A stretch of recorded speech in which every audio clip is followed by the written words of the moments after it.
Second, what if the most private part of your mind, your dreams, was no longer your own? It's kind of a chilling existential thought, isn't it? For literally all of human history, your dreams have been your ultimate sanctuary. They're this completely private domain, entirely disconnected from the noise of the outside world. But today, we've got to ask ourselves, what exactly happens when we unlock that final door and invite algorithms inside? So let's jump into our first major concept, the algorithmic dream. Is your subconscious still yours? Right now, the scientific community is in this massive debate over whether AI is going to be our ultimate creative savior or basically a colonizer of our deepest thoughts.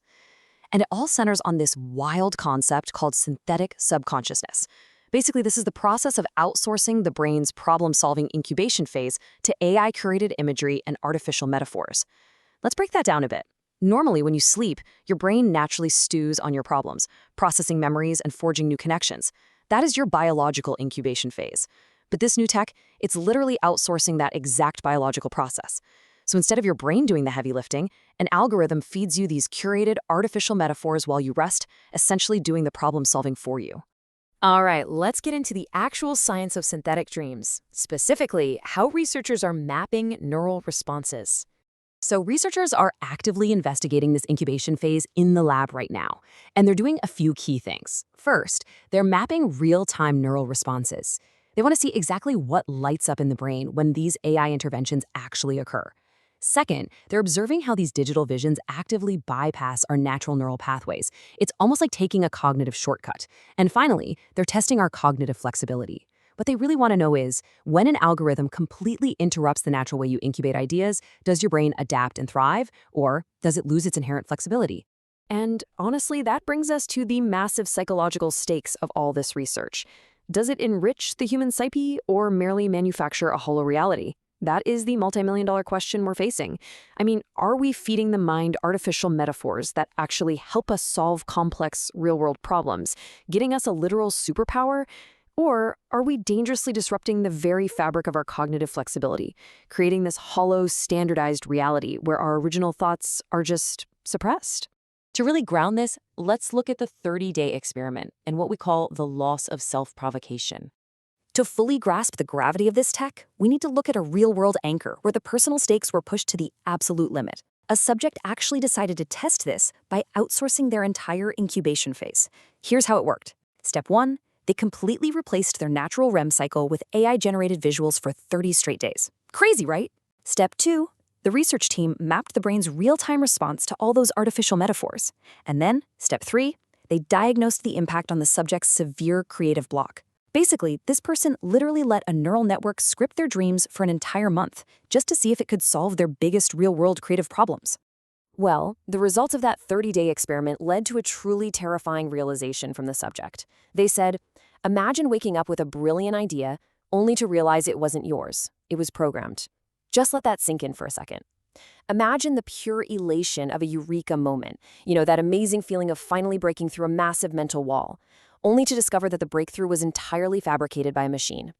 It really forces you to ask, are you actually becoming more creative, or is an algorithm just quietly deleting your original thoughts and colonizing your subconscious?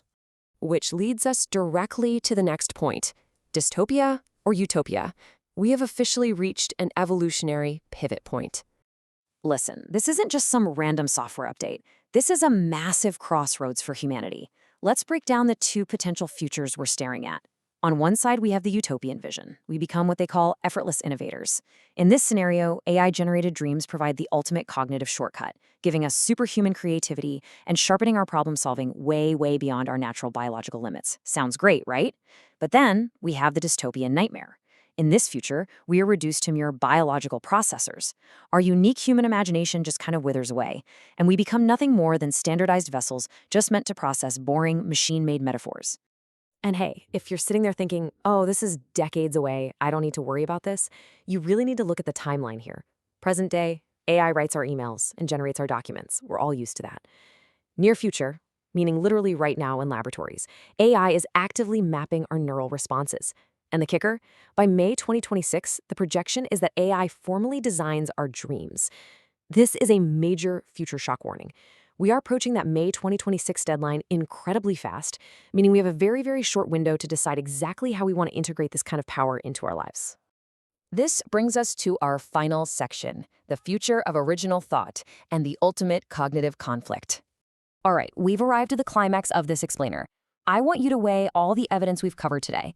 Is algorithmic subconsciousness a visionary tool or a silent killer of the human spark? Does this technology enrich your psyche by breaking down creative blocks, or does it disrupt your neural pathways so severely that original inspiration becomes totally extinct? Ultimately, here's what you really need to take away from this. You have to decide for yourself if outsourcing your dreams is the ultimate breakthrough for human evolution or just a dangerous shortcut that's going to eventually stifle all genuine creativity. I'll leave you with this final, incredibly powerful provocation from the source material. Are we witnessing the birth of superhuman creativity or the death of the original thought? As algorithms inch closer and closer to our deepest sleep, that is the absolute ultimate question we're all going to need to answer. Thank you so much for joining me for this explainer. Keep analyzing the data, stay curious, and until next time, keep questioning what's really yours.